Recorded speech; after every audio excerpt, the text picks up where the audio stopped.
સૌથી પહેલું કી ફીચર પણ કંઈક અલગ રીતે તમને બતાવીએ છીએ, બરાબર છે. 59 એક્ઝામ પેપર્સ ઓકે આ બુકમાં આવરી લેવામાં આવ્યા છે. તો મેડમ જરાક વિદ્યાર્થીઓને બતાવી દઈએ. અને અહીંયા બુકની અંદર તમને લખીને પણ આપ્યું છે કે કઈ કઈ એક્ઝામના પેપર્સ લીધેલા છે. દેખાય છે કરજો જરાક. બધાને? યસ, ઝૂમ કરજો જરાક. લાવ બંને બાજુથી પકડીએ એટલે યસ 59 ક્લિયરલી લખેલું છે કે કયા કયું કયા પેપર એક્ઝામ લીધું છે? પેપર્સ છે, બરાબર.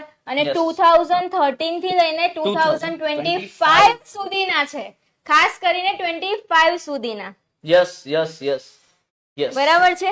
યસ ચલો નેક્સ્ટ કી ફીચર મેડમ બતાવીએ એમને. યસ, બિલકુલ. વિદ્યાર્થી મિત્રો 4700 થી પણ વધારે ક્વેશ્ચન્સ Questions છે છે અંદર. આ બુકમાં, બરાબર છે. એ સબ્જેક્ટ વાઇઝ તમે તમને જોશો. બલ્ક ઉપરથી બી આઈડિયા આવી જશે. તમે સબ્જેક્ટ વાઇઝ જોશો, અનહદ સારા ક્વેશ્ચન છે અને જબરદસ્ત છે, મતલબ. ચલો